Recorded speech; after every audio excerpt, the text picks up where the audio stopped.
Alors, notre rendez-vous, c'est un nouveau format et l'objet de ce format, c'est de vous faire parler. Donc encore merci à vous trois. Vos micros sont ici, je vous laisserai vous passer les micros. Donc les photos sont encore ressemblantes, ils ne sont pas encore trop vieux. Mais je vais leur laisser le soin à chacun de se présenter. Qui êtes-vous ? Donc les personnes, après on parlera de vos boîtes. Et voilà, quel est votre parcours avant d'avoir créé votre entreprise ? Voilà, je laisse la parole à Guillaume. Bonjour, je m'appelle Guillaume Blanc. Sur les photos des trois, j'étais celui du milieu. Je tiens à préciser parce que j'avais les dents plus blanches. Je vais avoir 40 ans cette année. Quand j'ai créé mon entreprise, j'en avais 27. Alors quand je dis je, c'est déjà faux parce qu'il faudrait que je dise nous. L'aventure d'Exotic Systems, même si on me voit souvent en parler, c'est une aventure d'entrepreneur avec un S. On est trois. Moi-même, Laurent Gineste et Julien Coudon. C'est une aventure en trinôme qui se construit maintenant depuis presque 12 ans. Et voilà, c'est ce qui compte le plus aujourd'hui pour moi dans cette aventure, c'est d'avoir réussi à emmener une entreprise de rien du tout, parce que quand on s'est lancé, on partait vraiment de rien, à ce qu'elle est aujourd'hui, c'est-à-dire une entreprise qui conçoit des objets connectés donc pour des environnements assez hostiles et difficiles, notamment pour le monde de l'agriculture, qui compte une vingtaine de collaborateurs, qui est en pleine phase de structuration pour développer son business, et qui a eu la chance de lever des fonds à plusieurs reprises pour assurer sa croissance. La dernière en date de levée ayant fait rentrer Michelin et Limagrin au capital de la société comme actionnaire minoritaire, ce qui est une première sur le territoire. C'est la première fois que les deux géants de la place décident de s'associer dans l'aventure d'une petite boîte pour accompagner son aventure et l'aider à se développer sur une thématique qui leur tient à cœur. Bravo. Pour arriver là, tu avais fait quoi comme parcours, études qu'est-ce qui t'a donné envie au départ de dire tiens, je vais créer ma boîte plutôt que peut-être partir dans le salariat? Mon background de formation, je suis ingénieur en génie électrique à Polytech Clermont. Je suis arrivé à Clermont-Ferrand alors que je suis originaire de la région lyonnaise parce que c'est une ville que j'ai choisie. Bravo. J'ai fait un cursus classique, maths sup, maths p, etc. Et puis au moment de passer les concours, enfin maths sup, maths p, j'étais admissible dans plein de villes différentes. Et en fait, j'ai décidé de partir voyager pour aller passer les oraux dans toutes les villes où j'étais admissible. Et parmi celles qui m'ont le plus plu, il y avait Clermont qui arrivait en top de la liste. J'ai eu la chance de finir premier après l'oral à Polytech Clermont. Et donc voilà, j'ai décidé de venir à Clermont de mon propre chef. Ce qui a beaucoup surpris mon entourage et ma famille qui ne connaissaient pas du tout la place. Mais moi je leur dis, j'ai passé 2 jours là, j'ai trouvé ça génial. C'est une ville qui me correspond tout à fait, j'y vais. Voilà, donc je suis arrivé à Clermont, j'ai fait mes études en génie électrique à Polytech Clermont, puis après j'ai fait une thèse en robotique dans un laboratoire qui maintenant s'appelle l'Institut Pascal. J'ai une formation en fait très technique, mais je suis un ingénieur touche à tout, c'est-à-dire que moi j'aime autant faire du hardware, du logiciel, que d'intelligence, que de comprendre la psychologie pour essayer de l'appliquer à des robots, etc. Donc j'ai toujours été quelqu'un de très pluridisciplinaire, très touche à tout, qui aime bien la convergence des technologies. Et puis surtout, ce que j'aimais dans mon travail de recherche, c'est la valorisation des travaux, c'est-à-dire faire en sorte que les travaux qu'on menait dans le cadre du laboratoire en amènent d'autres, soient présentés, créer des partenariats, des collaborations. Et ça, c'est ce qui m'a plu, et puis ce qui a fait aussi que j'ai eu une fibre un petit peu développement business qui s'est créée, révélée à ce moment-là, alors que je ne la connaissais pas du tout en moi. Et ça, c'était plutôt chouette, ça a été un premier révélateur. Après, le deuxième révélateur, c'était que je ne me plaisais pas du tout dans le milieu universitaire. J'avais l'impression d'être isolé, qu'on était très nombreux, mais dans des petites équipes qui avaient du mal à se parler, et moi j'avais besoin de ça en fait. J'avais besoin de trouver un environnement de groupe très cohérent, avec beaucoup de solidarité, et en fait quand j'ai rencontré Laurent et Julien, alors qu'on était en thèse tous les trois, c'est ça en fait qui a fait le lien tout de suite. C'est la volonté de faire quelque chose ensemble, même si on ne savait pas ce qu'on allait faire, parce qu'au début c'était très balbutiant. C'était vraiment la volonté de construire tous les trois qui a guidé le démarrage de l'entreprise. Et voilà, le deuxième acte révélateur, c'était Laurent, Julien, moi, pas à l'aise dans nos travaux de recherche respectifs, qui décidons du jour au lendemain de claquer la porte et de partir à l'aventure tous les trois ensemble. Donc vous avez fini vos thèses ? Non. Donc il n'y a pas besoin d'être docteur pour monter une boîte. Non, non.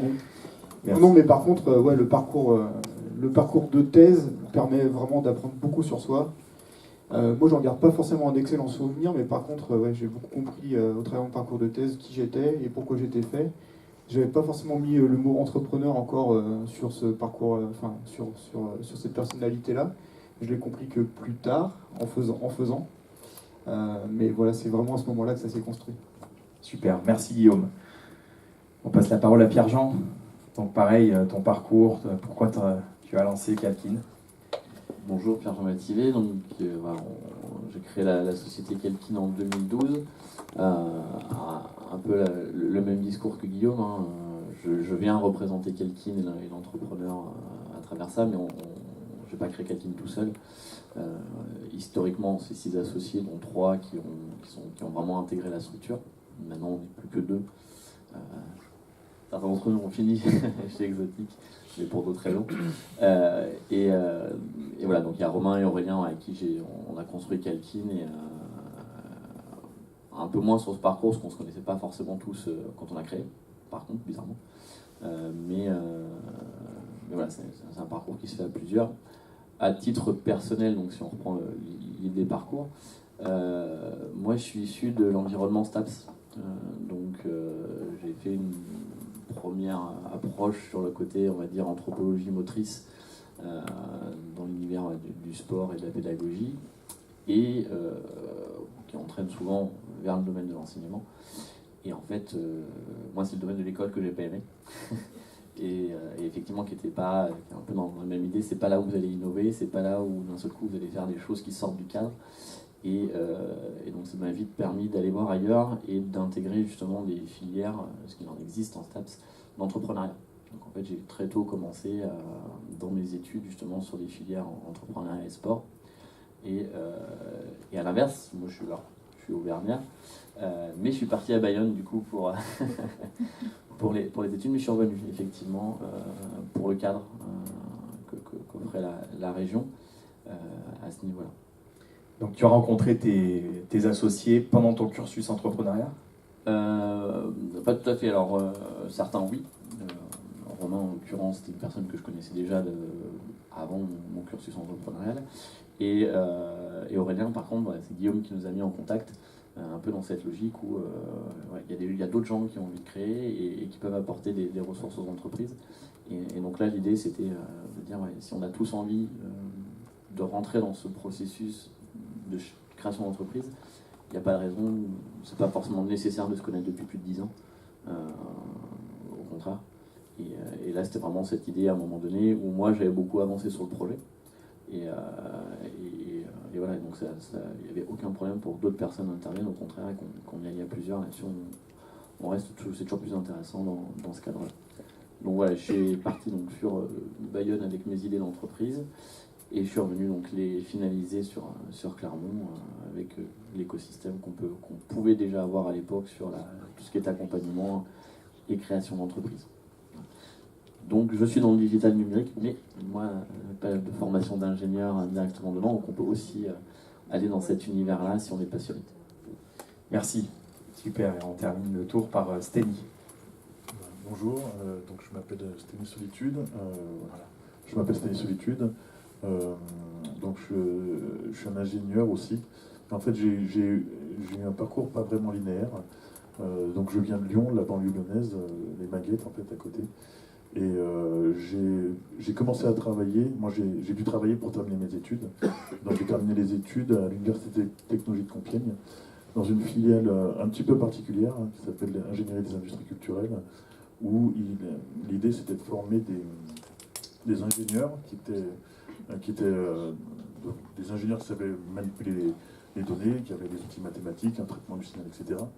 Mais qui aussi avaient une vraie compréhension des enjeux sociétaux et de l'écologie de ce qu'ils fabriquaient, l'écologie culturelle de ce qu'ils fabriquaient. C'est une filière qui a été montée par Bernard Stiegler, le philosophe technique, philosophe français. Si vous tapez son nom, vous allez voir, il y a pas mal d'interventions sur lui. Et donc mon parcours, donc, c'est en sortant en sortant de l'UTC. Moi déjà, quand j'ai travaillé, avant de reprendre les études, les personnes avec lesquelles je travaillais, je demandais ce que je faisais là. Donc, voilà, je leur disais, vous inquiétez pas, je vais partir, c'est juste pour... Et ensuite, donc, en sortant de l'UTC, j'ai commencé à travailler dans un cabinet de conseil pour les médias. Et le professeur qui avait monté la filière d'ingénierie des industries culturelles m'a proposé de continuer, parce qu'on avait des thématiques communes, de continuer à travailler ces thématiques à travers un projet de recherche et développement qui se faisait avec France Télécom, une société spécialisée dans les outils de géolocalisation, un éditeur logiciel, etc. Donc un consortium. Et donc ce projet-là a donné naissance à une start-up dans laquelle j'ai pris la direction des technologies. Ensuite, après cette première start-up, j'ai fondé ma propre start-up, qui est Perfect Memory, et qui avait vocation à pousser un cran plus loin les thématiques qui en réalité sont des thématiques qui m'obsèdent depuis toujours et sur lesquelles je reviendrai quand on parlera de l'entreprise. Donc en gros, un profil qui rentre dans à peu près aucune case, et ni géographique, ni intellectuel, ni culturel, ni technique. Et c'est quelque chose qui est extrêmement important. Et on ne va jamais vous le dire ça. Donc j'enfoncerai le clou tout à l'heure. Ok, merci Céline. Ah oui, comment je suis arrivé juste rapidement, comment je suis arrivé à Clermont-Ferrand. Donc, je suis monté à Paris, donc UTC. On a créé la boîte à Perfect Memory à Compiègne. On a cherché des fonds, des partenaires qui seraient suffisamment fous pour financer notre entreprise, qui propose, donc c'est un éditeur logiciel qui propose une solution disruptive de gestion de l'information. Je reviendrai sur le terme disruptif parce que ça aussi c'est quelque chose d'important. En fait, l'entreprise n'existe pas, la start-up n'existe pas. Il y a des start-up, il y a des entreprises, il y en a quasiment autant qu'il y a de créateurs. Mais on peut faire quelques groupes en fait, on peut les regrouper à peu près. Il y a des entreprises qui font de l'innovation marketing, d'autres qui font de l'innovation technologique.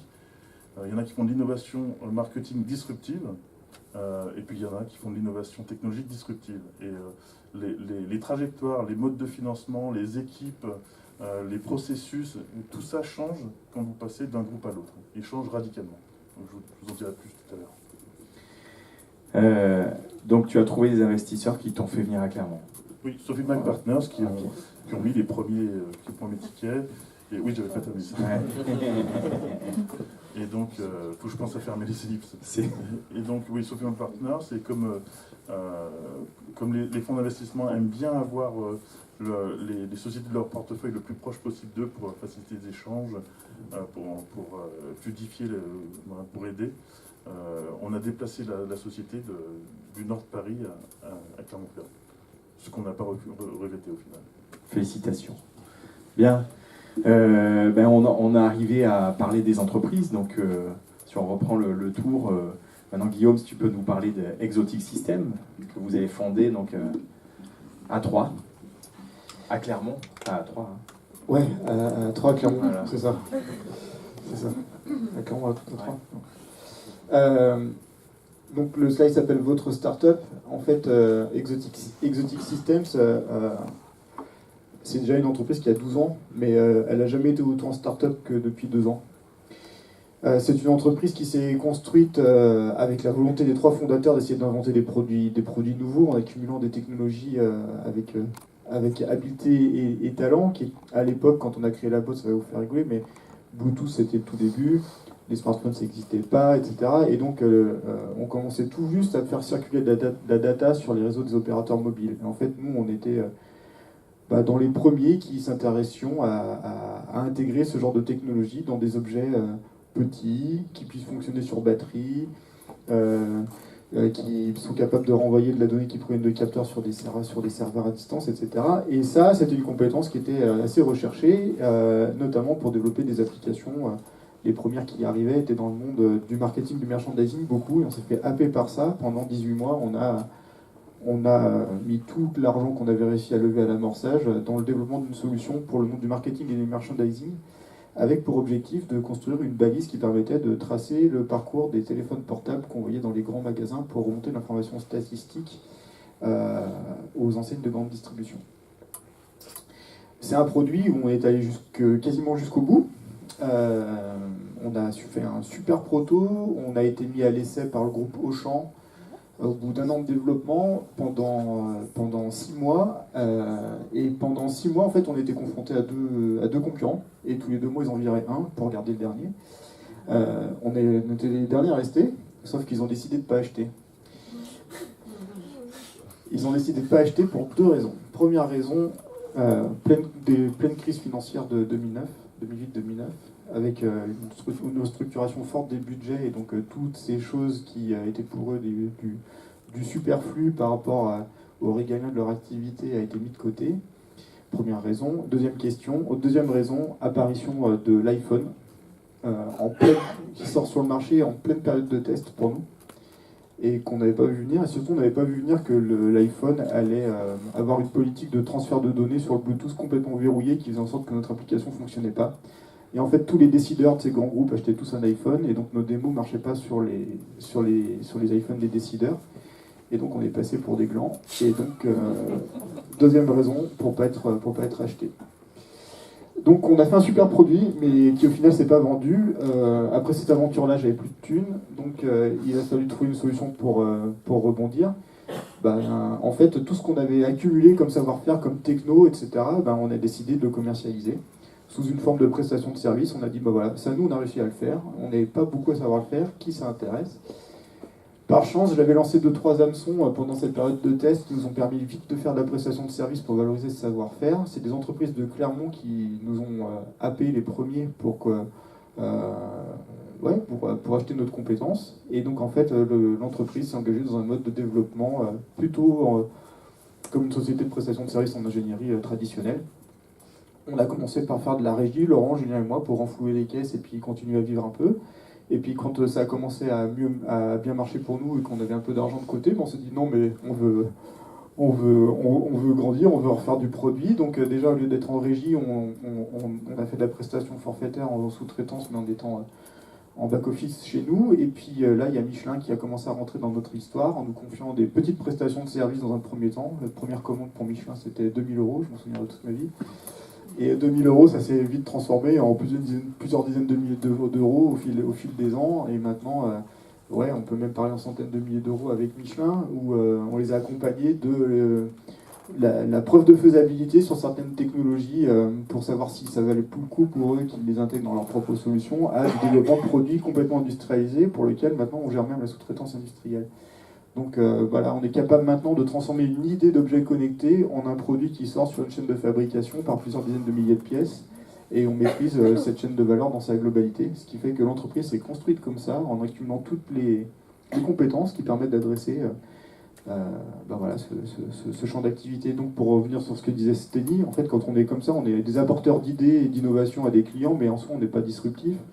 On a été des bons intégrateurs, des bons ingénieurs, on s'est développé comme ça, mais toujours avec un peu ce grain de folie qui se retrouve dans notre nom et dans notre logo, à se dire ok, non mais nous ce qu'on veut, c'est construire des choses qui n'existent pas, faire des choses nouvelles, le faire avec le sourire, prendre des risques et se marrer à faire ça. Et en fait, en 2015, on avait eu l'analyse qu'on faisait, Laurent, Julien et moi, de notre business, c'était que si on voulait continuer notre parcours entrepreneurial et agrandir, et continuer à faire grandir la boîte, puis surtout la sauvegarder, parce que quand on est dans un mode de prestation de service, la sauvegarde passe par la croissance, il fallait soit qu'on continue à aller à fond sur un mode de développement de société de prestation de service, et donc du coup qu'on commence à plutôt réfléchir croissance externe, et tout ça, et c'était pas forcément notre tasse de thé, c'est pas ce qu'on avait envie de faire. Nous, on voulait revenir aux premiers amours, ce que je vous ai décrit quand on a fait notre aventure qui nous a mis chez le groupe Auchan, c'est-à-dire faire du produit. Et puis se dire, ok, on va être porteur d'une innovation de produit, qu'on va sortir sur un marché, pour le coup, qui nous tient à cœur, sur lequel on aura une vraie démarche de marketing.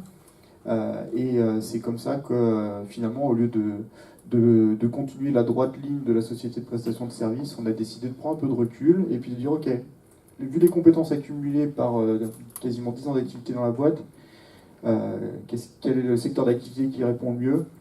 quelles sont les positions de nos concurrents sur ces marchés-là, où sont les véritables opportunités de business, et en fait on a vite segmenté, et est apparu quelques marchés dont l'agriculture nous a vite happé, et puis j'ai passé du temps après à comprendre comment est-ce que l'objet connecté participait à la transition numérique de l'agriculture qui est en train de s'opérer de manière très active en ce moment. Voilà, j'ai proposé une vision, on a fait quelques POC et proto avec Laurent pour montrer qu'il y avait la techno qui était maîtrisée derrière, et puis c'est de cette manière-là qu'on a réussi à convaincre des investisseurs de nous rejoindre dans cette aventure pour vraiment construire des solutions à destination des entreprises du secteur de l'agriculture et des agriculteurs à terme. Voilà. Donc vous êtes restartupé. Ouais. Voilà. Levée de fonds avec Michelin et Magrin qui s'est clos en février 2017. Et depuis février 2017, finalement, là, on est en mode vraiment start-up, c'est-à-dire que l'entreprise brûle du cash considérablement et a un objectif de vitesse pour sortir des solutions sur le marché qui rencontrent leurs clients pour amorcer la pompe du chiffre d'affaires et développer très rapidement les solutions. Donc là, vraiment, on est dans une course de vitesse où les concepts qu'on a montrés, qui commencent à générer de l'attraction commerciale, grandissent très vite. Super. Ouais, tu vas nous parler ensuite de cette croissance-là. Merci Guillaume. Pierre-Jean, donc. Du coup, on va continuer à parler d'objets connectés. Parce qu'en fait, Kelkin donc, est né initialement d'une idée qui était de géolocaliser des skieurs. Donc, je suis issu du domaine STAPS, c'est donc Bayern, j'étais dans le domaine de ce qu'on appelle les sports de glisse. Et donc l'idée c'était de dire voilà, on a des pratiquants aujourd'hui qui se perdent. C'est un concept qui est assez difficile des fois à comprendre, mais voilà, les gens se perdent sur les pistes de ski. Et donc, pour les retrouver, le mieux, c'est qu'on crée des GPS et qui permettent de connaître la position de chacun en temps réel. On est donc un peu dans la même idée. À ce moment-là, on est en 2009. L'iPhone vient de sortir, effectivement, à plus ou moins un an. Et le terme objet connecté n'existe pas. Et on est en train de réfléchir à une solution qui envoie de la data sur des serveurs pour être consulté, etc., dans un domaine montagneux. Et on part sur cette idée-là pour créer une entreprise. Et donc c'est là où moi j'ai commencé ce parcours-là. Il m'a fallu donc 3 ans à partir de l'idée pour arriver à la création d'entreprise, pour mettre justement toutes les équipes en place, rencontrer Exotic avec qui on a travaillé justement à la création pour créer cet objet connecté. Et se retrouver donc après 2 ans de développement avec un produit qui se vend pas. Nous, on était pas tout à fait le même truc parce qu'on est sur du grand public. Donc, voilà, on est finalement en 2014 sur un marché objet connecté grand public. Et là on se rend compte en fait du grand écart entre ce qu'on souhaite faire, ce qui est le marché des objets connectés et la réalité du terrain. La réalité du terrain qui fait que pour essayer d'expliquer aux gens votre concept et de leur faire essayer, il faut que vous passiez déjà une demi-heure à leur expliquer comment marche leur téléphone. Du coup, c'est là où vous rencontrez, oui, ok, les objets connectés, c'est peut-être pas pour tout de suite, du moins sur le grand public, il y a peut-être un grand écart qui est là. En attendant, on se retrouve au bout de 2 ans, effectivement, un peu dans la même situation. On n'a plus d'argent, on a un objet qui est connecté, qui est là, mais qui ne se vend pas. On a une brique à côté, parce qu'en fait, quand vous géolocalisez les gens, il faut les mettre sur un fond de carte, pour qu'ils puissent savoir où ils sont. Et si vous regardez les cartes de plan de piste, ils sont faux. C'est des dessins d'artistes, la géométrie n'est pas respectée, les distances ne sont pas respectées. Donc on était parti sur l'idée de créer en fait des cartes en 3D qui respectaient justement la géométrie des terrains. Et en fait cette petite brique qu'on avait commencé à développer dans ce cadre-là a commencé à intéresser du monde en dehors de notre marché initial. Et on nous a dit mais est-ce que vous sauriez en faire quelque chose d'autre pour nous ? Et finalement, en réagissant sur cette opportunité qui venait directement d'un besoin en fait client, on a réussi à pivoter et à partir sur la création de mondes virtuels 3D géographiques pour des interfaces tactiles. Donc on ne parle plus du tout d'objets connectés. Et on a évolué petit à petit pour, voilà, maintenant au bout de 7 ans, avoir une entreprise qui sait aujourd'hui créer des mondes ouverts en réalité virtuelle sur des outils géographiques. Donc en fait à faire la passerelle entre l'univers de la cartographie, ce qu'on appelle le SIG, et l'univers du jeu vidéo. C'est-à-dire qu'on est capable, voilà, en quelques clics, d'aller vous faire survoler en montgolfière le Grand Canyon dans une montgolfière, mais dans un monde qui est vrai. Et on peut créer comme ça n'importe quelle partie du monde sur cette nouvelle carte. Et finalement, alors on parlait de disruption, on n'est pas encore vraiment dans un domaine techno où on est à fond sur ce domaine-là. Puis je peux s'attacher au dicton de Schumpeter. Mais petit à petit, voilà, l'idée, on s'en rend compte au fur et à mesure qu'on avance. En fait, ça vous rattrape, et ça vous donne des envies. Et nous, voilà, Kelkin aujourd'hui, les envies qu'on a, c'est de dire maintenant toutes vos cartes en papier que vous avez et qui représentent quelque chose, et ben, on va faire mieux avec du numérique. On va faire mieux avec du digital et on va vous proposer des nouvelles solutions. Vous n'aurez plus besoin de vos cartes papier. Voilà. Donc aujourd'hui, on est dans cette dimension-là. Du coup, pour mettre un point à l'aventure de Kelkin, on vient, nous, également, de finaliser donc, une levée de fonds avec l'aide de Sophie Mac, comme tout le monde autour de cette table, et du Crédit Agricole Centre France également. Donc, qui rentre maintenant au capital de Kelkin pour nous aider justement à acheter une cheminée et puis aller brûler également le cash pour essayer d'être les plus vite, d'être là avant tout le monde et de pouvoir vraiment, voilà, montrer à tout le monde ce qu'on sait faire et espérer aller beaucoup plus loin dans l'aventure par rapport à ça, avec également nous, alors je sais pas si ça fait partie, si on en parle maintenant au niveau de l'histoire des startups, ça reste pour nous une course à l'argent. On est une entreprise qui a un peu plus de 6 ans, qui n'a pas levé de fonds sur ces 6 premières années, qui n'a pas eu un chiffre d'affaires démentiel en 6 ans. Et donc voilà, il y a toujours eu cette course au financement. Donc vous avez réussi à pérenniser sur un chiffre d'affaires que vous avez généré. Ça fait partie de notre histoire. On n'a pas forcément pérennisé sur un chiffre d'affaires qu'on générait, puisque on n'avait pas un chiffre d'affaires suffisant pour générer des salaires, etc. Mais on a continuellement réussi à investir avec le peu qu'on avait, et surtout voilà, avec l'aide de beaucoup de personnes sur la place Clermontoise, BPI en l'occurrence, BNP également, ou d'autres concours bancaires, Crédit Agricole et autres qui nous ont aidés. Super. Voilà. Merci Pierre-Jean. Oui, alors il y a pas mal de choses qui ont été dites. Alors c'est vrai qu'une start-up, c'est un produit. C'est toujours un produit. Si vous n'avez pas de produit, vous n'avez pas de start-up, vous n'avez pas d'entreprise d'ailleurs. Ce sont les RH. La start-up, pour le coup, commence et finit par les RH, toujours. Et c'est du cash. En fait, il ne faut vraiment pas sous-estimer, ça semble bizarre de penser qu'on peut sous-estimer cette question du cash, mais c'est très souvent sous-estimé. Et je reviendrai sur ce que ça signifie, cette notion de cash, parce que d'où on vient, où est-ce qu'on est, a une très grosse influence sur l'accès au capital. Donc l'accès au capital est quelque chose qu'il faut anticiper dès le moment où vous créez l'entreprise. Alors en ce qui concerne Perfect Memory, nous on est un éditeur logiciel. On a créé une plateforme qui permet de collecter, interpréter et rendre n'importe quel document ou données, les transformer en ressources exploitables directement par nos clients et leur écosystème. Donc si je prends un exemple, vous êtes une chaîne de télévision, vous avez des contenus qui viennent de vos journalistes par exemple, qui font des reportages sur le terrain, qui viennent des documentaires qui sont faits par des personnes, des réalisateurs, vous avez des contenus qui viennent de partenaires auxquels vous achetez sur leur catalogue, etc. Et ça, c'est ce que vous allez collecter. Vous allez monter ces contenus, les mettre en forme pour les diffuser à l'antenne.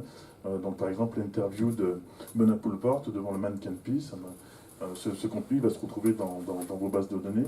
Et il faut que, à l'autre bout, que ce soit le journaliste qui a besoin de faire une actualité sur un comique belge qui a été primé à Cannes, ou quelqu'un qui cherche à votre catalogue le film qui va bien, il faut qu'on puisse trouver dans ces centaines de milliers d'heures ou ces millions d'heures l'extrait ou le morceau de document qui va bien pour votre exploitation. Si vous êtes Decathlon, vous avez besoin de pouvoir savoir où est-ce que vous allez mettre l'effort en termes de R&D. Est-ce qu'il faut que je travaille plutôt sur le sac à dos pour le trekking, ou est-ce qu'il faut plutôt que je travaille sur la table de camping? Et pour savoir ça, il faut que vous ayez réconcilié en fait le monde interne à l'entreprise, ce que vos réflexions, marketing, etc. Et aujourd'hui, ce que vous allez entendre de votre écosystème. Et donc, il faut faire des passerelles entre des données qui n'ont pas la même valeur, qui n'ont pas la même origine, qui n'ont pas la même structure. Et en fait, ce sujet-là, c'est un sujet paradigmatique. C'est-à-dire que c'est un sujet qui s'impose à l'ensemble du monde économique.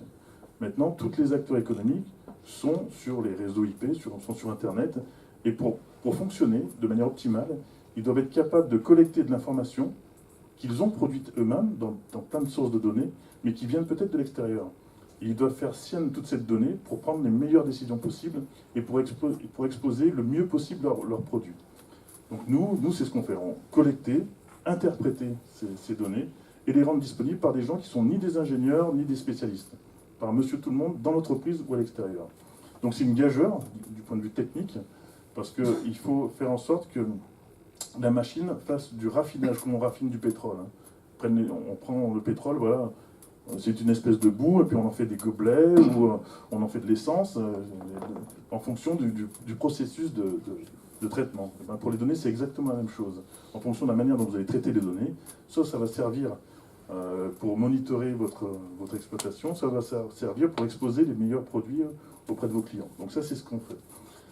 Et donc quand je parle de disruption, pourquoi on dit qu'on a mis en œuvre une technologie disruptive, ce qui nécessite des RH, je parlais des RH tout à l'heure, c'est-à-dire que tout seul, c'est impossible à faire. Il faut que l'entreprise elle rencontre des personnes qui s'accordent avec ce côté un petit peu fou d'une start-up qui s'engage dans une voie pour mettre au point quelque chose de radicalement différent. Donc il faut trouver des gens très créatifs. Et donc ce que j'appelle la disruption, c'est le changement total de référentiel. Je prends juste un exemple. Une disruption, c'est le moment... Imaginez que vous êtes en 95, pour ceux qui sont nés dans les années 80, on va dire.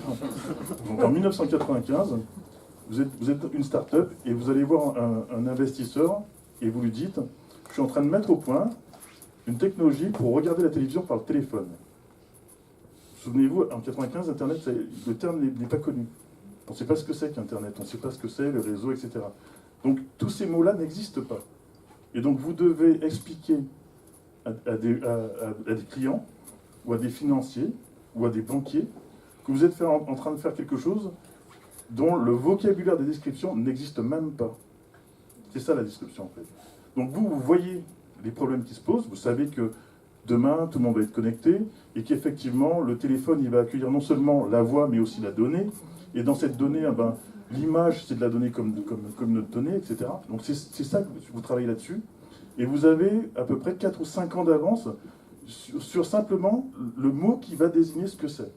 C'est sûr qu'après quand c'est Internet et que c'est des box, vous pris la sortie de la box, on vous dit voilà, je fais une box, l'affaire est réglée.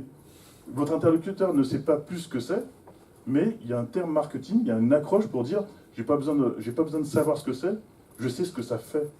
D'accord ? Donc nous, la disruption, c'est ça, c'est qu'on vient avec une technologie qui dit aujourd'hui, pour faire du business, vous avez besoin de réconcilier des mondes de données qui sont très hétérogènes et qui sont dans des silos. Et il faut réconcilier tous ces points de vue pour vous faire votre propre point de vue business et adresser au mieux votre marché. Et pour faire ça, en fait, on a mobilisé des technologies très avancées, des technologies d'analyse du contenu, machine learning, vous avez entendu, hein, intelligence artificielle, etc.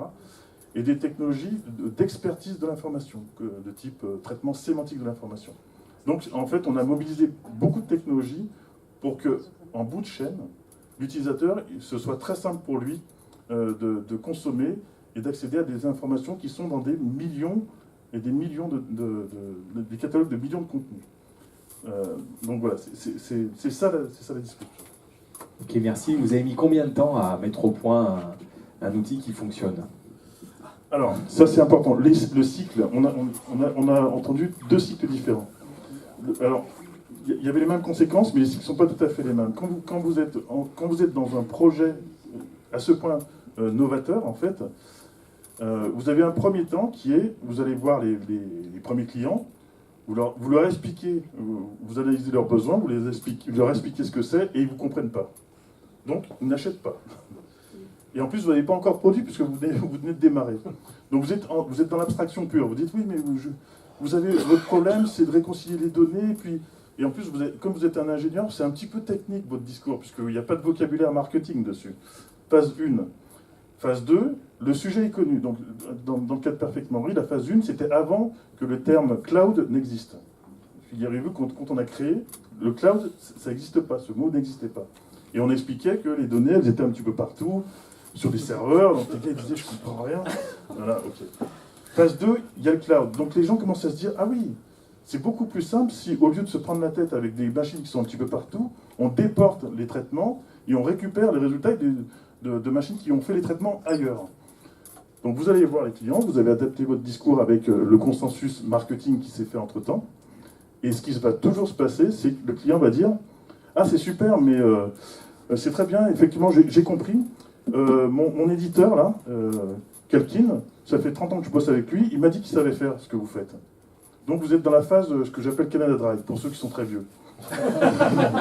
C'est-à-dire, ce sont des gens qui disent, j'ai des fournisseurs qui vont faire ce que vous faites. Donc, en fait, les fournisseurs, ça va ressembler à ce qu'on fait, mais c'est pas ce qu'on fait. Donc c'est la phase où les projets vont aller dans le mur, de déception. Parce que effectivement, ils vont mettre en place des systèmes qui vont gérer des données, etc. Mais ils le font sur un socle qui est déjà obsolète quand ils commencent à travailler. Parce que vous êtes parti d'une feuille blanche, totalement blanche. Donc vous avez pris les technologies du dernier moment, vous avez une idée précise de là où il faut aller, etc. Donc c'est beaucoup plus linéaire. Et la phase 3, effectivement, c'est les projets sont tous allés dans le mur. Donc vous retournez voir vos clients et ils vous disent, ok, vous êtes nouveau, votre truc est nouveau, je sais que j'en ai besoin, je vais tester. Et là, ils n'y croient pas. C'est-à-dire, ils voient les résultats et ils trouvent que c'est dingue. Et c'est pour ça que les projets disruptifs ont des trajectoires exponentielles, parce que la rumeur se répand très vite après. Lorsque vous êtes passé de l'autre côté, en fait, la rumeur se répand très vite que ce que vous faites tient ses promesses, et ça va au-delà de ce qu'ils s'imaginaient. Parce qu'ils n'imaginaient pas ce que ça pouvait faire. Avant d'avoir Internet dans les mains, on n'imaginait pas le potentiel. Il y a eu tout un tas de pizza.com, parce que tout le monde dit, oh, c'est tout simple, on peut vendre dans le monde entier en ayant juste une page Internet. Enfin, bref, donc il y a un emballement du système comme ça.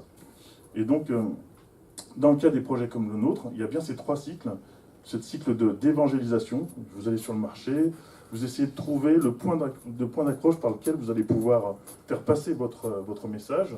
Ensuite, il y a les phases de concurrence déloyale, on va dire, parce que le marché va résister contre votre entrée, donc il va faire du semblant, il va faire à peu près la même chose, et il y a la phase d'accélération. Et l'enjeu, on arrive à la 3e partie, le cash, l'enjeu pour une entreprise, je parle pour ceux qui s'engagent dans des projets avec de la forte innovation, c'est d'avoir accès au capital. Parce qu'en fait, on parle toujours des raisons pour lesquelles une entreprise disparaît. On dit toujours soit elle est en avance sur son marché, soit elle n'a pas le bon produit. Il y a une 3e raison, elle n'a pas d'argent. Vous pouvez avoir le marché, le produit, mais pas d'argent. Donc, dès que vous créez une entreprise, il faut avoir une stratégie pour préserver l'accès au capital. Et je reviendrai tout à l'heure sur ce que ça signifie. Et donc, vous avez mis combien de temps avant de vendre votre premier produit? Alors nous, notre premier produit, on l'a vendu au bout de 4 ans. Donc, comme on n'a jamais fait de prestation, on a tout de suite dû trouver les prix financés. Donc il fallait trouver des investisseurs qui mettent de l'argent dans une boîte de fous furieux, quoi, parce qu'on était en cash burn. Quand vous regardez les comptes de Perfect Memory, c'est l'horreur absolue pour un comptable normalement constitué. Donc il faut trouver ces premiers milliers d'euros qui vont permettre de financer une petite équipe de développement de 3 personnes, 3-4 personnes. Ensuite, quand vous avez un prototype, là, vous faites votre première vente. Et dans le milieu, quand vous faites de la distribution, la première vente, c'est toujours un pilote ou un proof of concept. Et donc ça permet de démontrer que votre promesse, elle va être tenue pour peu que le client veuille mettre en place, mettre en production. Et ensuite, quand on a fait rentrer Sofimac Partners, on a levé 600 000 euros. Là, on a pu accélérer les développemps et aller vers un produit qu'on a vendu ensuite 2 ans plus tard. Notre premier client, ça a été TB France International. Et ensuite, tout de suite derrière ça, on a vendu à... j'oublie le nom de la... je crois que c'était RTBF, je crois. Donc vous avez tous eu une période assez longue avant d'arriver à trouver le point d'accroche pour avoir un accès marché, pour différentes raisons. Vous deux, parce qu'il y a eu une mauvaise conjonction des planètes, et puis un changement du marché avec l'arrivée d'éléments technologiques. Si tu reprends ce que disait Steny par rapport à notre histoire, nous, quand on lance Exotique, objet connecté, ça n'existe pas.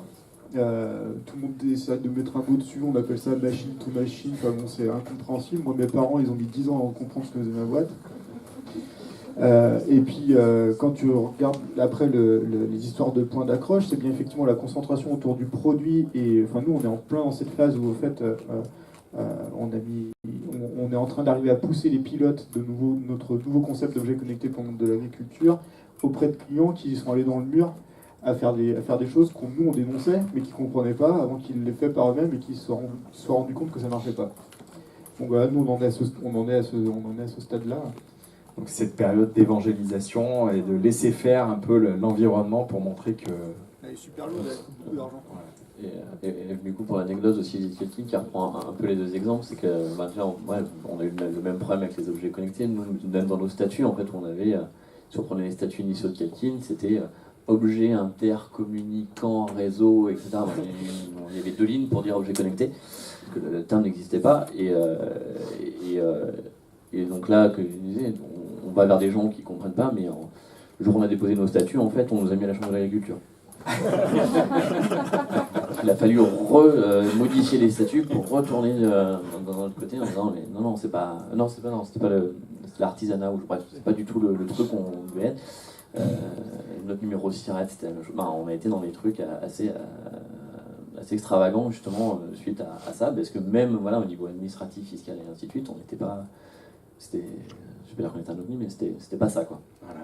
Vous étiez en avance de phase par rapport à la maturité. Dans vos discours, on comprend que c'est un élément aussi déterminant pour la réussite, d'arriver à tenir assez longtemps pour que le marché soit mature. Donc on passe justement au développement et des éléments qui ont été cruciaux dans votre réussite. Steny, tu parlais de l'aspect financier, effectivement, qui est un élément crucial. Et donc tu disais que tu allais y revenir, peut-être tu peux développer un petit peu sur ce point, puisque c'est vrai, effectivement, un point cardinal. Oui, en fait, il y a quelque chose qui ne se dit pas, je sais pas pourquoi, en fait, mais en fait, il y a plusieurs cercles dans lesquels, en tant qu'entrepreneur, vous allez évoluer. Vous avez le cercle de la finance, le cercle du business, et le cercle du RH, du management. Et donc, chacun de ces cercles, vous pouvez avoir des aides, des accompagnateurs, etc. Et on oublie toujours d'aller chercher une sorte de parrain dans le cercle de la finance, parce que la finance, c'est un cercle extrêmement fermé. Le monde des investisseurs est un monde avec des comportements très, très grégaires, en fait. Et donc, du coup, ce qui est important pour un fonds d'investissement, c'est reconnaître chez vous quelqu'un qui va être capable de faire fructifier son argent. Il s'en fiche que vous soyez intelligent, que vous ayez un super produit, etc. Ce qu'il veut, c'est être sûr que vous allez être capable de multiplier le cash qu'il injecte dans l'entreprise. Je parle d'un fonds d'investissement classique. Et a priori, il ne va pas vous faire confiance. Et en général, les fonds d'investissement sont à Paris. Et vous remarquez que vous n'êtes pas à Paris. Donc vous partez déjà avec un handicap extrêmement important. Je ne sais pas si quelqu'un est capable de contredire ça, mais en 18 ans... Oui. Donc, génial. Donc, mais voilà, je crois qu'il y a des exceptions. Il y a des choses qui se croisent. Il faudrait voir Par exemple, si vous avez fait vos études à Paris, par exemple, dans une école, si vous avez fait HEC ou un truc comme ça, HEC, ESSEC, école d'ingénierie.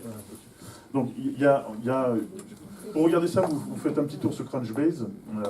Il y a moyen de croiser les contraintes comme ça. J'en parlais avec un des patrons de Sofima qui disait effectivement c'est très très difficile pour les acteurs qui sont en dehors de Paris de lever des fonds. Donc il y a un storytelling intéressant, peut-être voir qu'est-ce qui a permis de le faire. Et donc du coup, en général, ce qu'il faut, c'est que si vous n'êtes pas de ce cercle-là, on va dire, il faut que vous recrutiez dans votre advisory board ou dans votre board de dirigeants, quelqu'un qui soit reconnu par ce milieu-là. Vous voyez ce que je veux dire? C'est très important, en fait.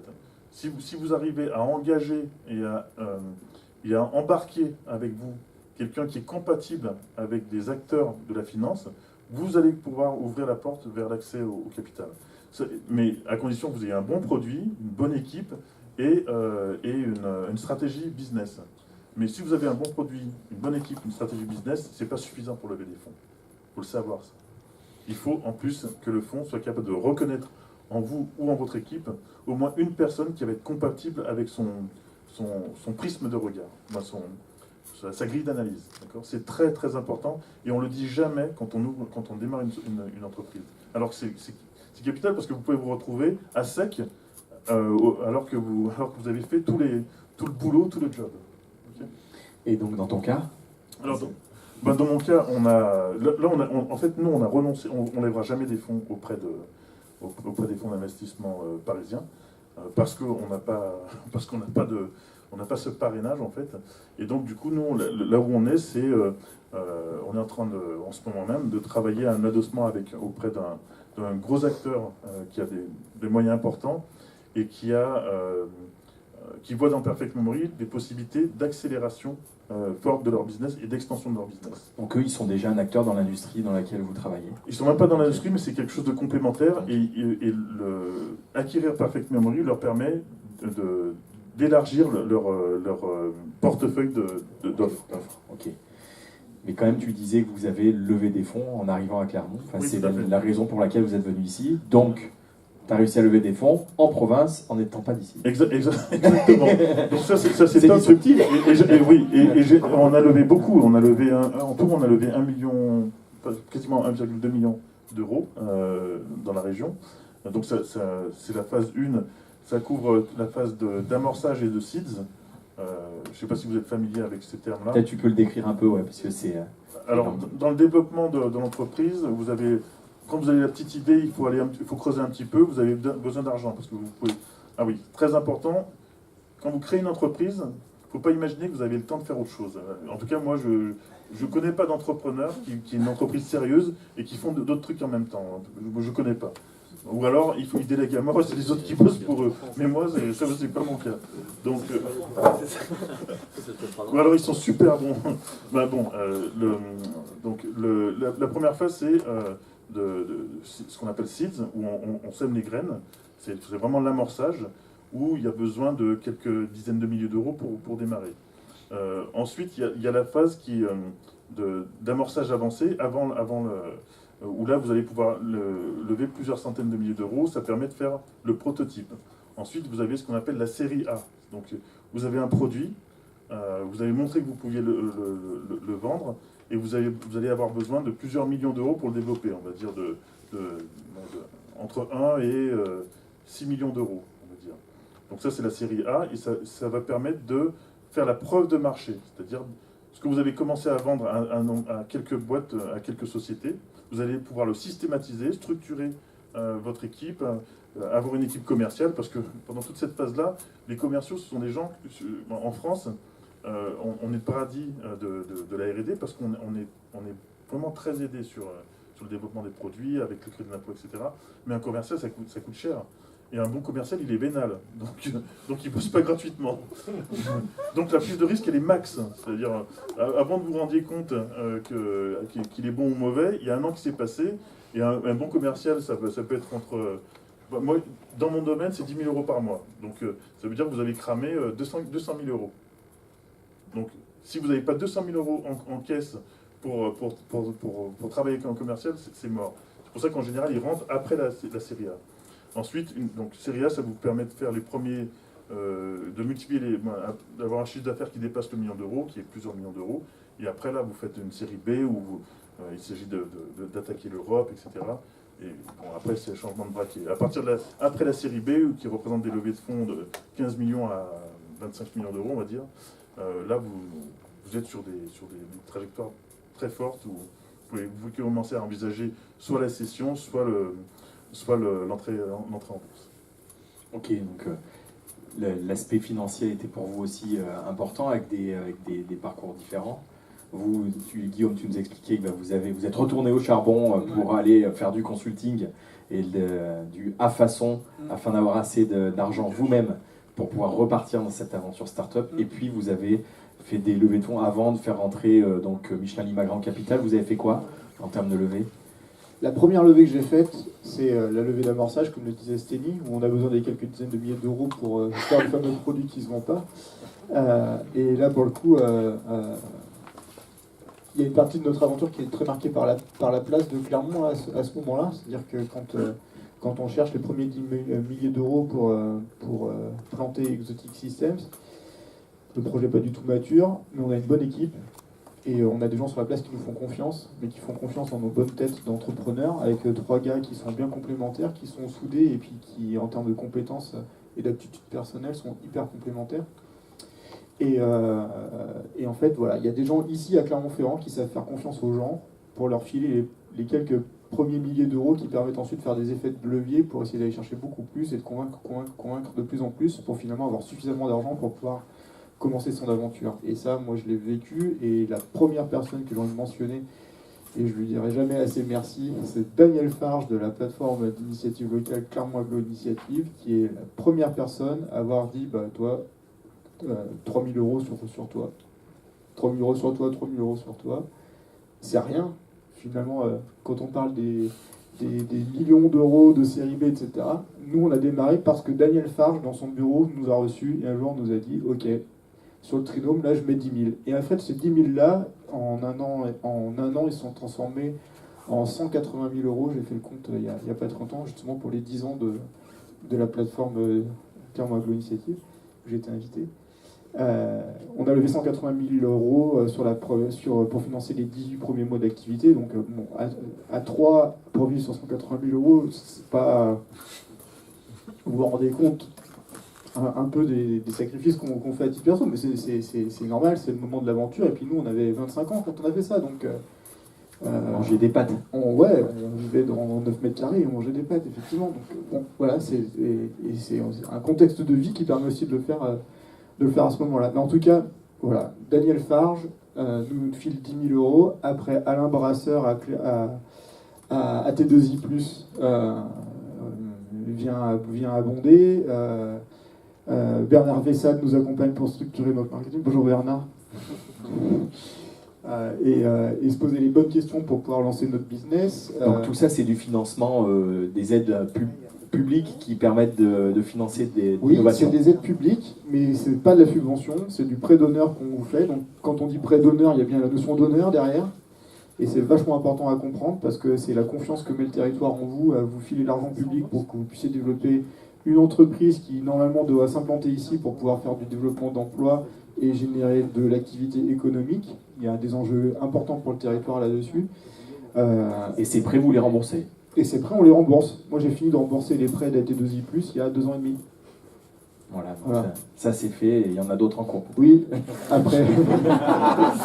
Alors les prêts d'honneur, ces prêts d'honneur, les prêts d'honneur à titre perso, aujourd'hui ça se passe plus comme ça à l'échelle de la vie d'entreprise, mais quand il a fallu remettre de l'argent à titre perso, il a fallu qu'on aille chercher nos banques perso pour pouvoir le faire. Et donc voilà, moi je me suis endetté régulièrement pour continuer à faire en sorte d'être impliqué dans la vie de la boîte. Ça a des impacts forts, ça a des impacts forts sur ses propres finances, sur la confiance que fait votre famille dans le projet d'entreprise.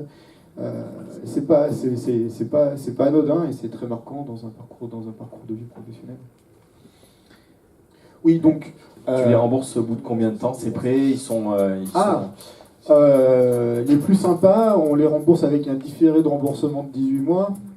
Ça veut dire que finalement, on vous file l'argent, vous commencez à rembourser 18 mois après. Alors pendant les 18 mois, vous payez les intérêts, vous ne payez pas le capital. Et puis au bout de 18 mois, vous commencez à rembourser le capital. Donc vous avez intérêt à avoir fait monter, soit à avoir continué à amorcer la pompe, à bien alimenter la pompe du financement pour faire en sorte que ce soit les autres prêts qui viennent financer le premier. soit d'avoir généré suffisamment d'activité en cash pour pouvoir le faire. Mais ça fait rigoler tout le monde, mais en fait c'est ce qui se passe. C'est des effets de levier où finalement vous levez de plus en plus d'argent, puis finalement l'argent que vous venez de lever vient rembourser celui que vous aviez levé avant. C'est vrai que si vous reprenez l'histoire, c'est ça, parce qu'on dit on récupère de l'argent, on doit rembourser au bout de 18-24 mois, et en fait on vous expliquait que nous au bout de 18-24 mois on se plante. Et là on vient vous chercher. Et non, je suis pas d'accord avec ça. Au bout de 18 à 24 mois, tu t'es pas planté, tu as créé de la valeur. Et c'est pour ça que finalement, c'est parce que tu as créé de la valeur que finalement tu as réussi à lever l'enveloppe d'après, que ton entreprise elle a vraiment franchi un gap et que finalement tu as de l'argent beaucoup. Enfin, tu as des acteurs plus importants avec beaucoup plus de masse qui vient sur toi. Mais voilà, pour expliquer que tu es obligé d'aller récupérer de l'argent, c'est ça. Si tu as tout dépensé et tu n'as pas créé encore ce qu'il fallait pour générer le cash pour rembourser. Donc forcément, tu as ce jeu-là qui se met en place. Ouais. C'est très important parce que j'ai pas assez insisté, moi j'en ai même pas parlé, mais il y a tout un écosystème qui permet quand même sur lequel vous pouvez faire levier en complément des quelques fonds que vous allez lever qui sont le dispositif BPI. Je sais pas si c'est BPI Excellence, mais il y a un certain nombre de labels que vous pouvez avoir qui donnent des facilités. Il y a tout le soutien de la région, parce que la région Auvergne là-dessus elle est assez exemplaire.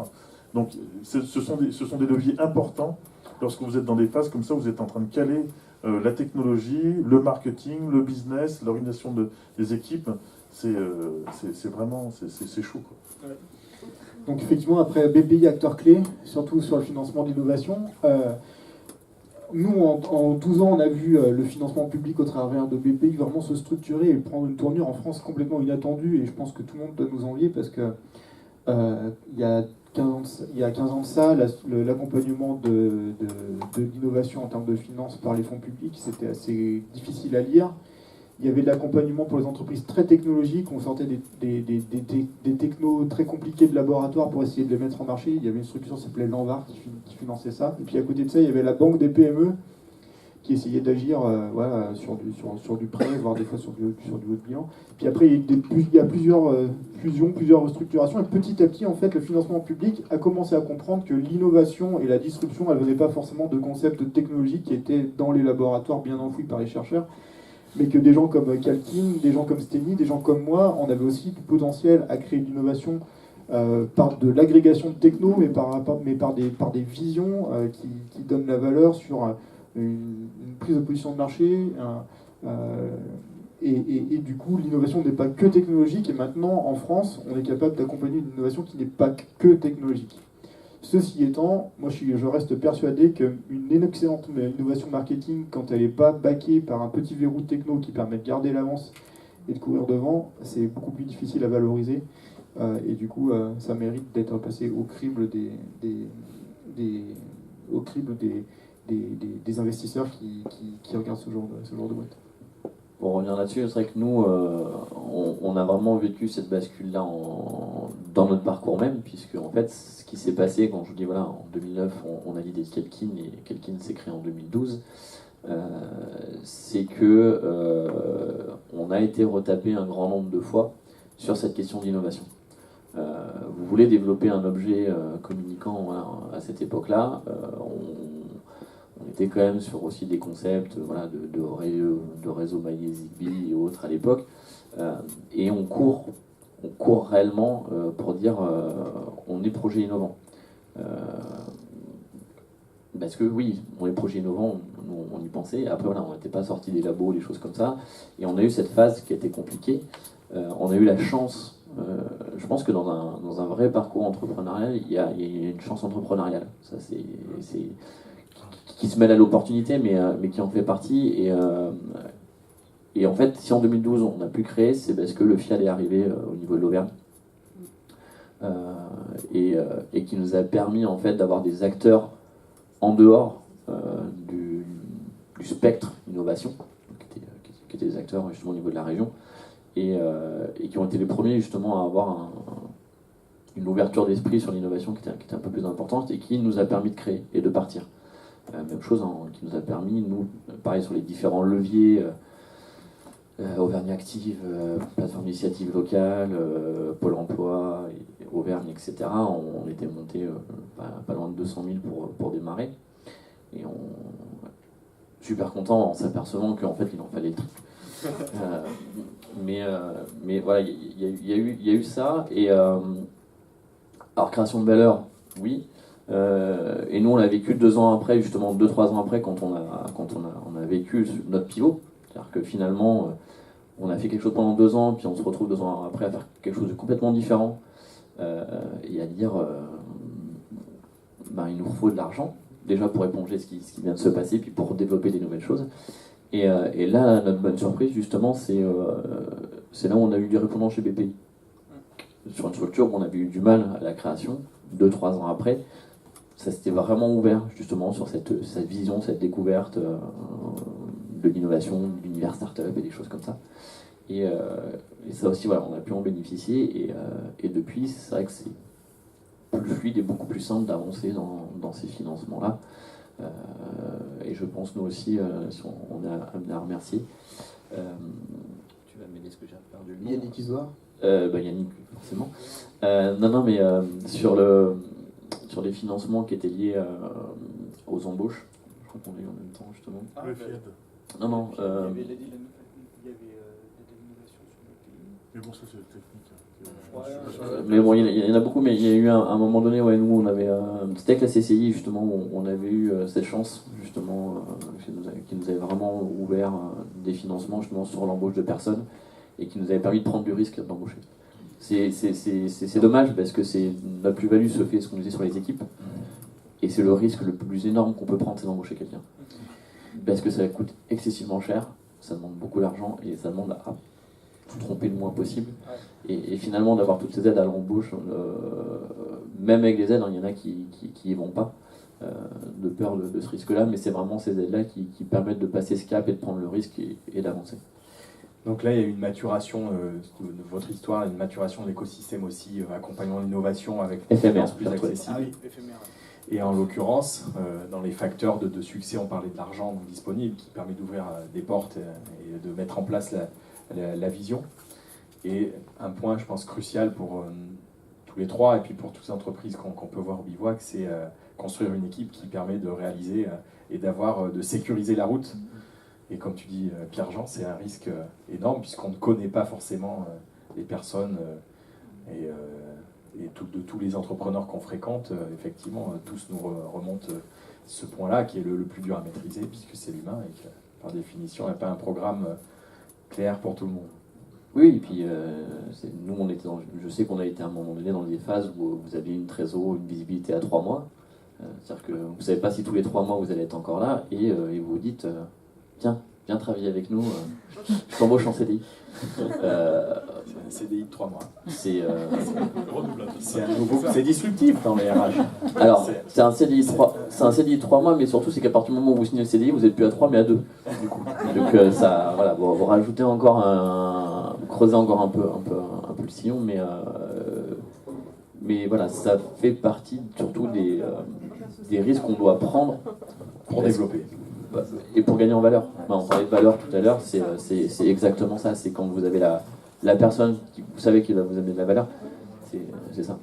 L'univers du sport, donc je fais le comparatif avec une équipe de foot ou n'importe quelle équipe de sport collectif, mais c'est exactement ça. Si vous avez une personne en face où il y a le potentiel ou la star, vous prenez le risque. En fait, la nature donc dans les RH, effectivement c'est très important, mais la nature de l'équipe va évoluer. En fait, au début, quand vous êtes 2-3, c'est plus un mode sniper, on va dire. C'est très resserré. Pendant longtemps, vous allez avoir un fonctionnement de type commando. En fait, tout le monde se connaît. Donc, en fait, chacun est un pilier dans l'entreprise. Dans le cas de Perfect Memory, les 4 premiers recrutements, en fait, ont été l'entreprise n'aurait pas pu se développer si ça n'avait pas été eux. Et donc je disais, chaque startup est différente. quand vous êtes sur des projets très novateurs comme ça, en fait, vous êtes obligé de recruter des moutons à 5 pattes. Vous n'avez vraiment pas le choix. Et en fait, ce qui est bien, c'est que la start-up, c'est un phare pour les moutons à 5 pattes. Je sais que moi, il m'est impossible de travailler dans un grand compte. Moi, il m'était, puisque j'ai fait un passage bref de 4 ans, et c'était pas possible, quoi. Je veux dire, comme je suis, je peux pas travailler dans une structure où je comprends pas les décisions, où la dimension politique est très importante, où le pourcentage de gestionnaires dans la structure est très important. Tout ce qui appartient, tout ce qui est nécessaire en fait, ou qui s'impose à des grandes structures, ça c'est pas possible. Et donc du coup, il y a tout un tas de ressources comme ça, de personnes qui sont comme ça, et qui savent être totalement incompatibles avec ces environnements-là. Et ce sont ces gens-là que la start-up doit capter. Parce que ce sont des gens créatifs, ils n'ont pas peur de la nouveauté, et ils n'ont pas peur d'enfreindre les règles. Parce qu'une start-up, voilà, quand vous avez 3 mois de visibilité en trésor, vous êtes en cessation de paiement. Donc vous êtes une boîte qui est en cessation de paiement tout le temps. D'accord ? Vous n'avez pas le droit de le dire. Et vous n'avez pas le droit de le dire. Donc c'est quand même ça la réalité. Hein. Et donc ça veut dire que vous devez engager et emmener une équipe de warriors, quoi, de gens qui n'ont pas froid aux yeux, qui sont créatifs et qui vont croire à votre projet. Et donc c'est très important de passer du temps sur ces premières années à faire que ces premiers recrutements soient un noyau dur. Parce que ce sont vraiment des piliers sur lesquels vont s'appuyer chaque recrutement que vous allez faire. Et quand vous allez arriver à une certaine taille d'équipe, si vous avez bien fait le job, déjà la productivité de l'équipe elle-même, elle va être, je sais pas, 200 ou 300 fois, véritablement, 200 ou 300% de ce que vous allez voir dans les entreprises avec lesquelles vous bossez. Vous allez bosser avec des grands comptes et vous vous rendez compte que vous avez une productivité, une efficacité qui est 3 ou 4 fois supérieure en fait. Et donc, à quoi ça va vous servir ça ? Ça va vous servir dans les phases d'accélération.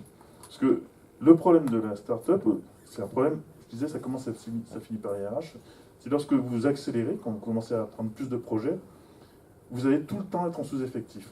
Donc vous devez gérer une urgence opérationnelle, l'exploitation, et une urgence d'intégration des ressources.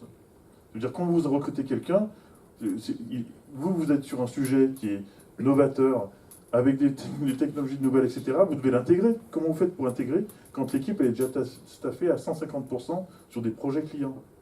Et quand les gens qui sont sur la feuille de route produit, ils ont déjà 200 tickets de retard à fermer. Comment vous faites ça? Ben, vous faites ça avec des gens qui sont créatifs, qui ont un niveau d'engagement très fort et qui ont pas froid aux yeux. Et qui progressent ensemble. Mais qui progressent ensemble de facto. C'est pour ça que je parlais du commando. Donc c'est un groupe très soudé. Et cette structure-là, elle va persister pendant un certain nombre jusqu'à une certaine taille. Mais bon, c'est un élément clé pour passer justement toute cette période où il y a une incertitude forte et vous avez besoin de construire une base solide qui ne pète pas en rôle. Surtout au moment où vous allez monter l'accélérateur et que potentiellement vous allez accueillir beaucoup de monde d'un coup qui va changer la physionomie de l'entreprise. Oui, et puis tu es en mode instabilité permanente. Enfin, c'est toujours nous, notre quotidien, c'est qu'on est toujours penché en avant et il faut essayer de se rattraper avec le pas d'après. Et ça, pour une équipe qui n'est pas prête à ça, c'est compliqué. Nous, on a une expérience un peu particulière de ça, parce que quand on a développé l'entreprise dans une autre société de service, finalement, effectivement, on se retrouve toujours en sous-effectif par rapport à la quantité de charges qu'on prend. Mais ça, c'est le mode de tous les CS2I. Hein. Il faut, si je prends pas le client, j'ai pas de business, quelqu'un le prend un autre pour moi, donc je le prends. Mais si je le prends, je suis déjà en tension au niveau de mes équipes, mais j'en rajoute. Bon, c'est pas grave, on va recruter plus. Mais si je recrute plus, il faut que je génère plus de chiffres. Donc je vais aller chercher d'autres projets, puis je suis toujours comme ça, donc je suis condamné à grandir tout le temps. Quand après on décide de se mettre dans une dimension produit, nous c'est le pivot qu'on a décidé de faire, le paradigme RH change complètement. Parce qu'une entreprise qui était calée pour instruire du cahier des charges qui venait de ses propres clients, maintenant on lui dit non, c'est toi qui inventes tes propres produits et c'est toi qui vas inventer le futur. Et là pour le coup, toutes les personnalités dans notre équipe ne sont pas forcément adaptées à ça, et le moment de transformation là est particulièrement difficile à... Vous avez eu de la casse? Est-ce qu'il y a Il y a des de la gens qui ont casse, dit il y je a- vais partir parce que Bien sûr, il y a de la casse, il y a de la tension, il y a des modes de management qui changent, il y a des valeurs qu'on a besoin de réaffirmer ou de certaines de faire émerger, de reconstruire, du travail d'organisation quotidienne pour se remettre effectivement en mode commando, comme le disait Steny, avec des échéances très, très courtes et des objectifs réajustés très régulièrement, mais autour desquels on a besoin de solidariser tout le monde pour qu'on puisse avancer tous ensemble. Et ça, aujourd'hui, on essaie de le faire à 20. On est 20 personnes à se transformer ensemble pour faire ça. Donc forcément, c'est un moment, c'est un moment compliqué, mais alors qui est tellement enthousiasmant quand on voit les choses se réaliser, que c'est aussi super génial à vivre. Et je pense qu'une partie de la motivation de chacun d'entre nous, elle vient aussi de ça, quoi. Il y a cette question de construire une aventure collective, de voir les gens se construire, évoluer ensemble et faire en sorte que, effectivement, comme tu le disais, à 10, peut-être que vous êtes capable de faire le boulot de 40, ben ouais, et arriver à rendre son équipe fière d'arriver à faire ce genre de choses, c'est une sacrée réalisation. Juste, j'ai une anecdote par rapport à ce ratio-là, mais c'est une anecdote malheureuse pour moi. C'est-à-dire que on avait été retenu pour un appel d'offres aux États-Unis, à New York. Alors, je ne sais pas si on servait de lièvre, mais bon, on a passé tous les stades de... Et pendant mon moment à New York, j'en ai profité pour faire de la prospection, pour tâter le terrain. Et donc j'ai rencontré un prospect, je lui fais la démonstration du produit, etc. Et le gars me dit, c'est exceptionnel. Et il me dit, combien vous avez levé? Et je lui ai dit combien on a levé, et combien on était. Et la discussion s'est arrêtée parce qu'il croyait que je lui mentais. Parce qu'en France, on ne se rend pas compte de ça, mais en France, on a l'habitude de travailler avec extrêmement sous-capitalisé. Bon, là, on dit, voilà, on est tout le temps en limite de trésor. C'est un truc particulier chez nous, en fait. Et c'est pour ça que le ratio, on est sur un projet, là, où on a sorti une boîte américaine avec notre technologie. Cette boîte américaine, elle pèse 1 milliard, elle a levé 120 millions d'euros. Donc nous, en général, il y a un ratio de 10 entre le niveau de financement d'une société française et le niveau de financement d'une société américaine ou chinoise ou indienne, etc. Il y a une très faible financement de... Donc, et c'est pour ça, ça donne... Le côté positif, c'est que ça donne une habilité, on développe une capacité à être très futé, mais il y a des limites parce qu'effectivement, il n'y a pas de commerciaux, il n'y a pas de marketing. C'est souvent ça, surtout là sur les boîtes techniques. Donc c'est un des retours qu'on a fait rapidement, c'est quand on a créé, on a sous-estimé le marketing, on a sous-estimé le commercial en disant il nous faut des super équipes techniques et puis le commercial on va le faire nous-mêmes, c'est pas suffisant, mais c'est faux. Ça, c'est pas la culture française du commercial. Déjà c'est complètement faux. Mais et après par rapport au recrutement et aux premières équipes, ce qui est assez intéressant et je pense que on peut voir dans toutes les startups, je pense on retrouve à peu près la même idée. Il y a un vrai branding autour du recrutement. Vous pouvez raconter des histoires complètes sur vos premiers recrutements, les gens qui sont arrivés. C'est pas voilà, on a déposé une offre, on a fait un entretien d'embauche, on a pris la personne. Il y a moi aujourd'hui on est 8 donc on a recruté là, on a 6 personnes qu'on a recrutées depuis qu'on a créé, plus qui sont partis, mais sur ces 6 personnes on peut raconter une histoire à chaque fois, une vraie histoire. Il n'y en a pas un qui est venu en mode tiens mon CV et puis ouais on a un poste, vas-y viens. Non, il y a une vraie histoire à chaque fois qui va, je pense, se perdre quand on grossit, qui se perd quand on grossit. Et on en revient aussi aux histoires des grosses boîtes. C'est à quel moment, voilà, nous on le voit, là on est dans cette phase justement de structuration, et on se dit finalement, ouais, tout ce qu'on reprochait aux grosses boîtes, maintenant on va être obligé de le faire, parce que sinon on n'y arrivera pas. Et on va être obligé de rentrer un peu dans une petite échelle dans ce moule-là, mais il faut structurer pour pouvoir continuer à produire. Voilà. Et les premiers qui vont mettre le nez dedans, c'est les commerciaux, justement. Si c'est pas structuré, ils ne savent pas travailler, donc à l'inverse, il manque d'agilité souvent, ça. Parfait, je vous propose juste d'avancer un peu pour qu'on tienne notre timing, donc juste que vous nous parliez de votre plus beau succès et puis vos galères. Donc vos succès, vous en avez parlé. Peut-être une galère, une anecdote comme ça qui restera pour vous un point ou douloureux ou une galère récurrente ou À part aller chercher l'argent. S'il n'y a pas de galère tous les jours, ça veut dire que votre plaisir à aller au travail tous les jours, c'est surtout faut que oublier. Enfin, je pense que moi j'ai du mal à considérer les galères comme des galères, je le considère comme des moments de difficulté où on peut être super en doute. Mais en fait, quand. Ouais, non, j'arrive pas avec le mot de galère. Tu disais 3 mois de trésor, moi en octobre 2009 j'avais 15 jours de trésor. Et j'étais suspendu à une commande qui arrivait pas. Elle arrivait où mais en fait, je t'en parle même pas comme une galère. Enfin, pour moi, c'est Des frayeurs. ouais, c'est ça. Ouais, on se fait peur, on s'est fait peur souvent.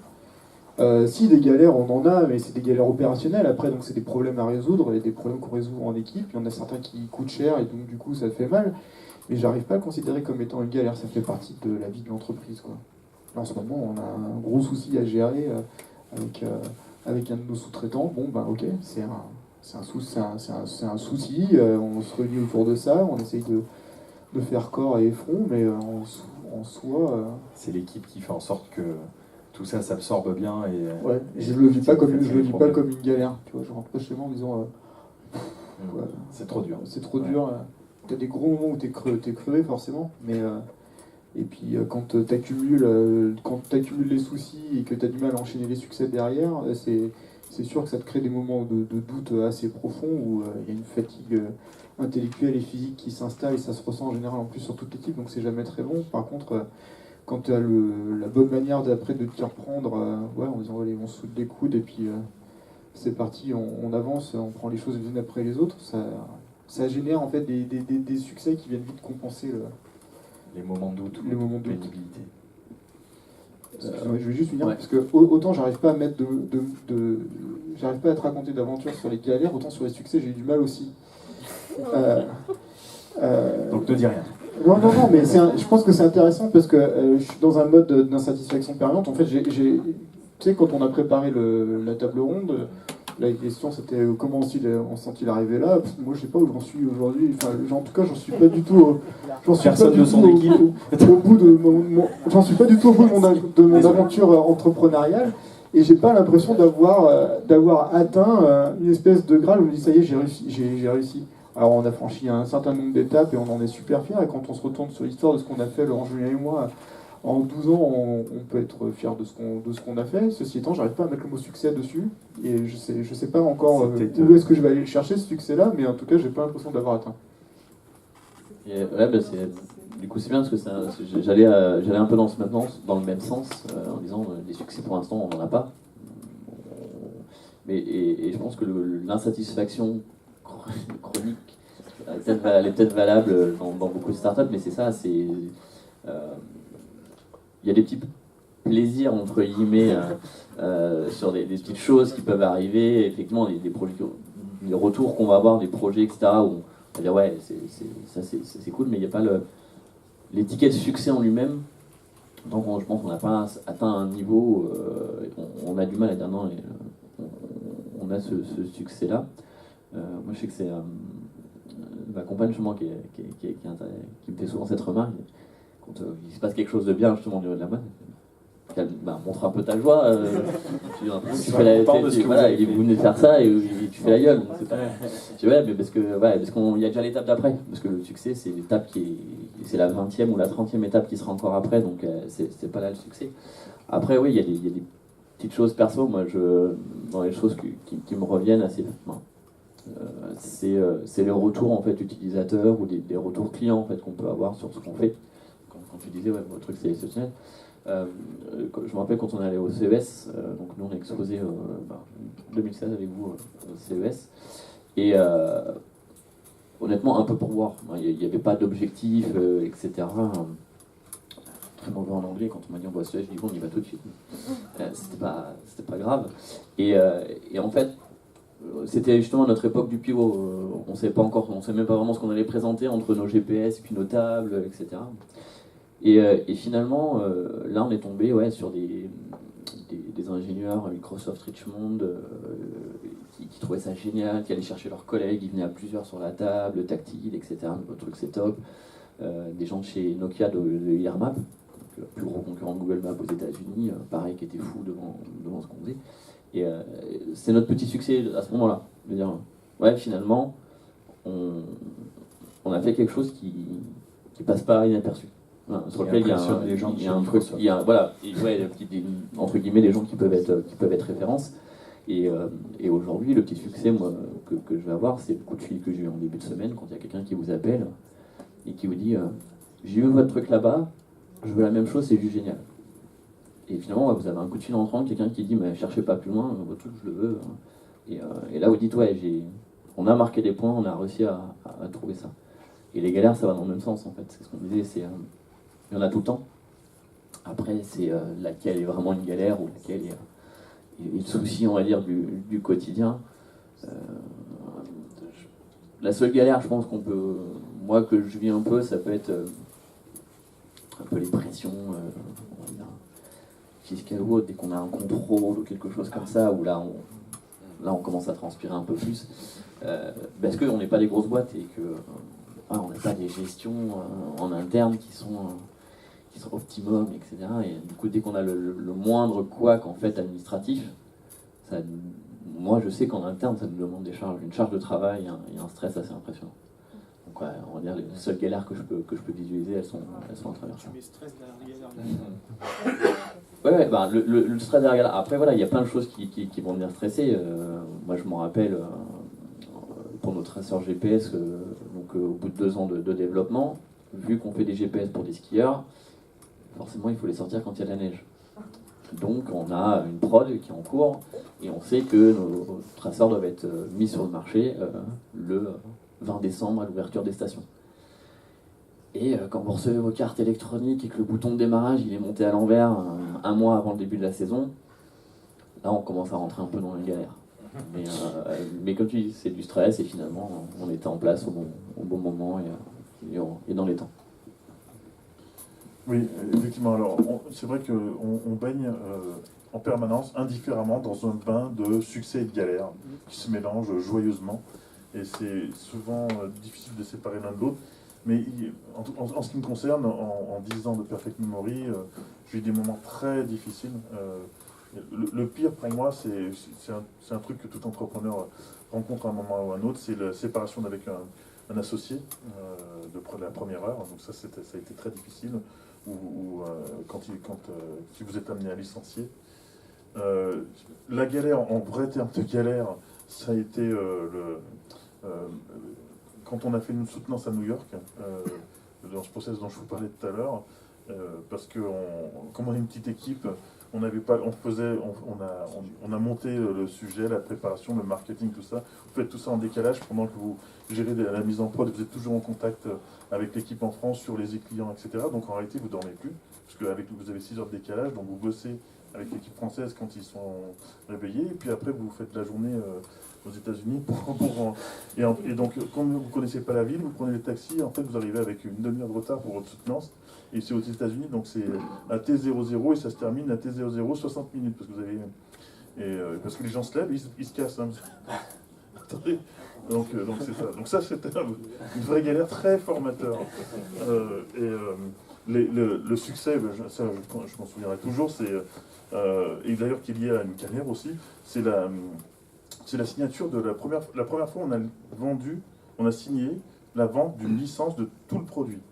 Quand on a vendu le produit complet, parce qu'on nous avait déjà acheté le moteur, mais le premier client qui a signé pour tout le produit, c'est exceptionnel. Et c'était qui ? C'était RTL. Super. Ils ont tout acheté et ça a fait la révolution chez eux, mais dingue.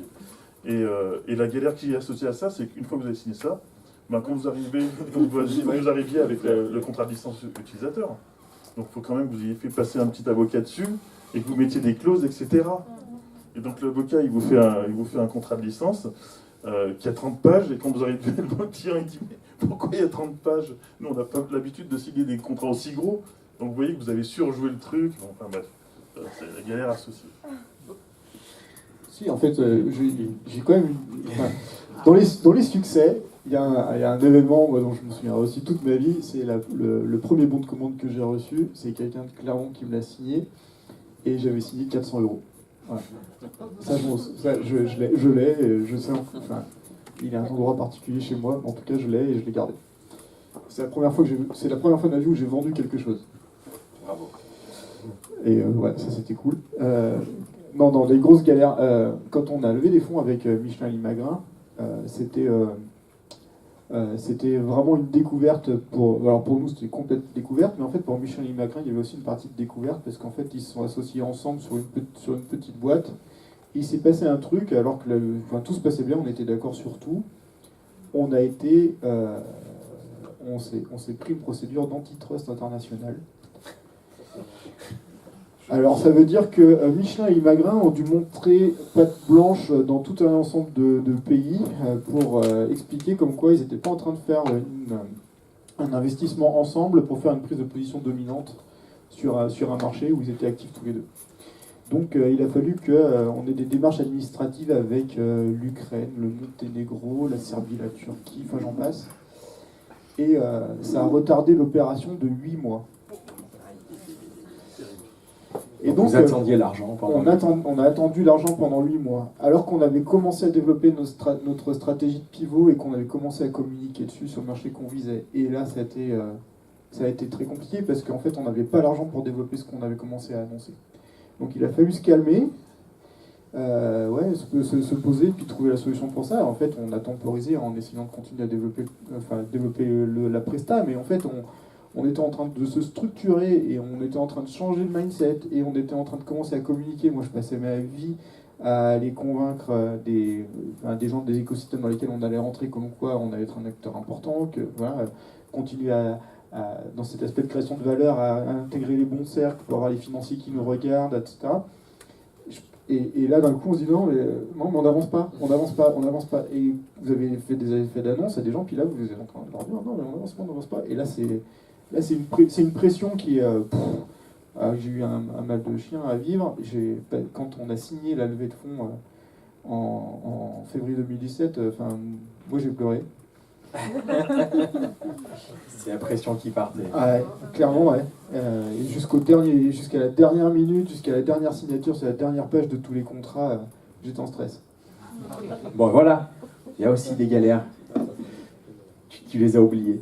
Alors je veux qu'on passe très rapidement, on a parlé pas mal du territoire et vous avez chacun à votre manière évoqué les éléments qui ont été des facteurs facilitateurs, facteurs d'implantation pour Steny, facteurs facilitateurs pour vous sur l'aspect financier.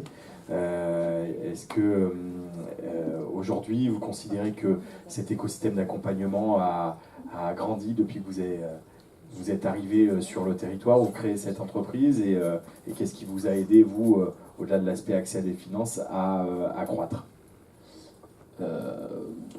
Moi, le territoire, effectivement, on l'a dit, c'est une opportunité grâce aux Auvergnats, je pense, dans ce cadre-là. Et après, au niveau également business. Alors, nul n'est prophète en son pays, comme on dit. Aujourd'hui, voilà, nous, on commercialise avec des gros acteurs tourisme, comme Station de la Plaine, qui est la plus grosse station du monde, comme on a des parcs au Québec, donc à l'étranger, où on équipe, on va avoir plus d'une dizaine de tables maintenant dans le Cantal, une grosse partie du Cantal. On n'a jamais rien réussi à vendre dans le Puy-de-Dôme. Rien. On a l'Allier, on a le Cantal, dans le Puy-de-Dôme, rien. Et voilà, et on a cet écosystème. Et moi, je le vois, alors, pas à travers les notes, parce que c'est vrai que là, on est 3 startups B2B. Mais je pense qu'à l'inverse, pour avoir vu aussi beaucoup de startups B2C vouloir émerger sur Clermont, à mon sens, c'est impossible aujourd'hui de vouloir émerger sur des solutions startup B2C sur Clermont. C'est ce qu'on dit quand on voit à Paris où vous avez à 8h du matin à Bercy les gens qui sortent du métro, qui ont tous le nez sur le téléphone. Voilà, on n'a pas le même écosystème dans ce cadre-là. Après, c'est un avis personnel vis-à-vis de ça. Mais voilà, par rapport aux forces et faiblesses que je peux voir au niveau du territoire, il n'empêche que en ayant été également dans d'autres territoires, parce que à la base j'avais essayé de créer mon entreprise en Aquitaine, en Bayonne, il y a bien qu'en revenant sur Clermont-Ferrand où j'ai pu créer mon entreprise. Donc là-dessus, on ne pourra jamais revenir dessus, sans le territoire, sans l'accompagnement qu'il y avait ici. Nous, on a beaucoup travaillé avec je me rappelle la plateforme économique là, du Puy-de-Dôme, avec Romain Jacques à l'époque. Nous, c'est vraiment lui qui nous a accompagnés dès le début. Comité d'expansion économique, voilà, qui nous a vraiment mis le pied à l'étrier ici sur Clermont pour avancer. C'est sûr, on n'y serait pas arrivé. Donc là-dessus, il n'y a pas grand-chose. Par contre, voilà, quand on sort un peu de ça et qu'on regarde autour de nous, je pense que cette force-là vient cacher aussi peut-être cette faiblesse d'investissement ou autre qu'on pourrait avoir. Ouais, je voudrais juste rebondir sur l'histoire de la startup B2C parce que ça m'agace. Moi, je pense que n'importe où on soit dans le monde, c'est super dur de lancer une startup B2C. C'est sûr qu'il y a des territoires sur lesquels on est plus armé si on veut avoir un vrai Living Lab pour pouvoir expérimenter que sur le territoire de Clermont-Ferrand. Ceci étant, sur Clermont-Ferrand, on a aussi des niches, on a une particularité de territoire qui fait que si on veut pouvoir expérimenter correctement et qu'on adresse une offre qui est en phase avec la niche du territoire, on a ici un terreau suffisant pour pouvoir faire émerger. Mais en tout cas,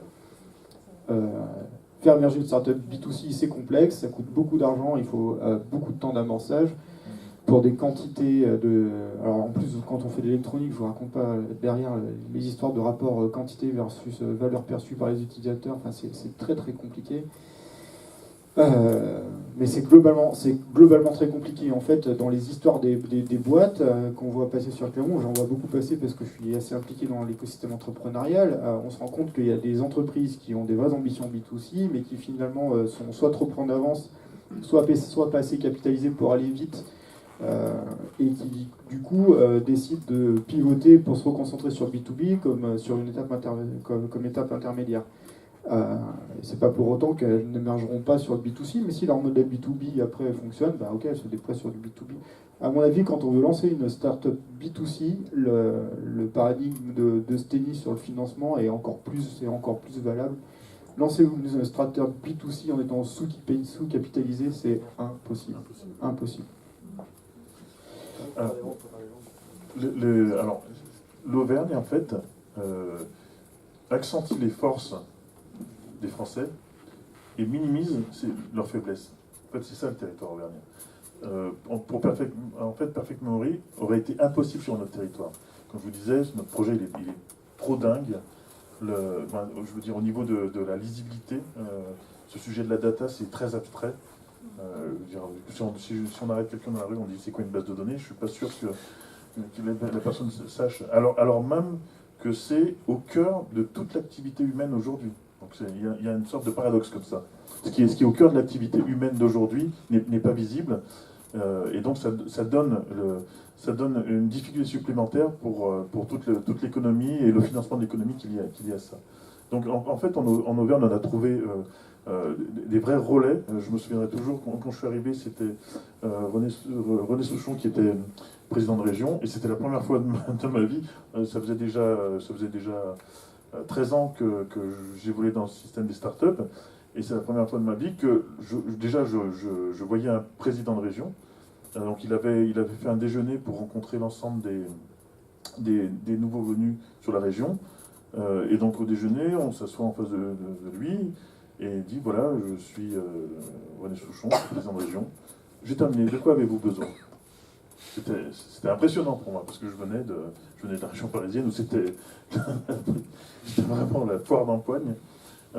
Et ça a continué, je veux dire, même avec la présidence actuelle, le soutien est vraiment très fort. Il y a un vrai soutien dans les rapports avec la BPI. On a eu le soutien de la présidence actuelle pour pouvoir avancer sur les financements. Donc ça, je ne pense pas que je ne l'ai pas trouvé sur d'autres territoires. Et donc l'Auvergne renforce ses forces. Après, il y a des faiblesses qui sont en fait sur le territoire français. Typiquement, ce que tu disais, le fait de pouvoir... En fait, je pense que les Français sont les seuls au monde qui ne veulent pas acheter français.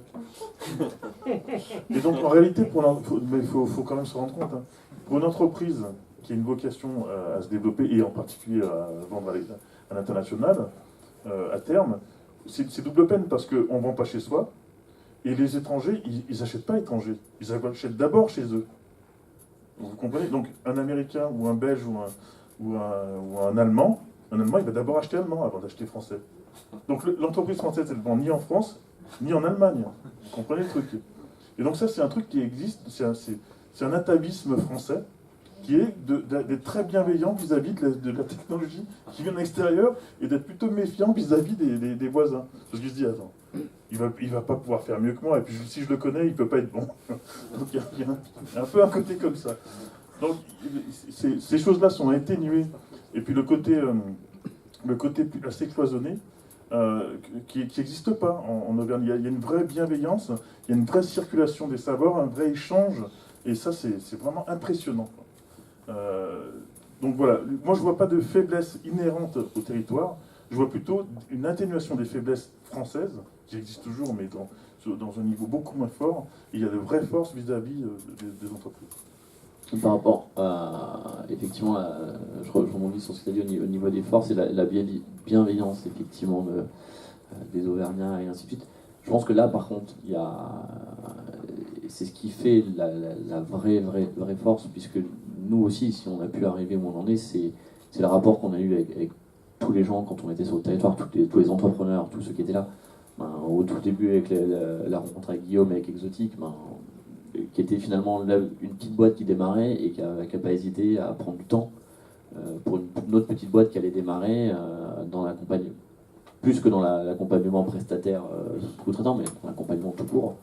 Et moi, je me souviens aussi beaucoup de l'aide qu'on a pu avoir de Planet Observer, donc sur Clermont-Ferrand, qui est une boîte magnifique qu'on connaît assez peu, mais qui nous a vraiment, nous, permis d'avancer le partenariat également avec le CREG, aujourd'hui qui devient une super structure d'information géographique sur toute la région, qui est un des pionniers en France sur l'open data et sur les thématiques de cartographie, et pareil, qui nous a très vite ouvert les portes, très vite amené avec lui, et je pense que c'est la bienveillance de tous ces gens qu'on a rencontrés sur le territoire à un moment donné, qui ne cherchaient pas de retour sur investissement, entre guillemets, et au contraire qui étaient là, viens, on va t'aider. Nous, souvent on a du financement, soit on a des personnes qui peuvent t'aider, et on avance comme ça. Donc là, ça par contre, on ne peut pas l'enlever, et je ne sais pas si c'est des choses qui peuvent être vraies dans d'autres territoires. Un dernier mot, Guillaume, et après Stélie, et en concluant. Ouais, ta question c'était sur l'évolution de l'écosystème. Alors en 12 ans, moi je l'ai vu largement évoluer. Quand on a créé la boîte, les financements publics n'étaient pas structurés de la même manière, mais au niveau de l'écosystème territorial, il y avait un incubateur d'entreprise qui était Buzy. Maintenant on a Buzy, on a Square Lab, on a Coco Shaker. On a un accélérateur d'entreprise avec le Bivouac. Tout ça, ça s'est construit dans ce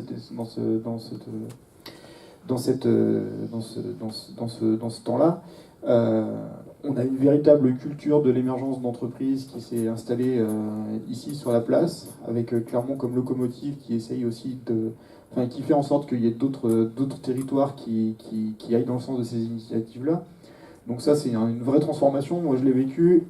Et je suis super fier aussi de pouvoir l'accompagner. Enfin, l'investissement que je mets moi dans Digital League à titre bénévole, il est là aussi pour faire en sorte que le parcours entrepreneurial que j'ai vécu sur la place puisse servir un peu comme on le fait aujourd'hui, d'un retour à l'expérience de vécu pour faire en sorte que quand on essaie de positionner un nouvel outil, etc., j'arrive à faire le lien entre ce que moi j'ai vécu pour savoir à quel moment ça m'aurait pu me servir et pourquoi, comment j'ai fait moi à l'époque, pour apporter ce challenge-là.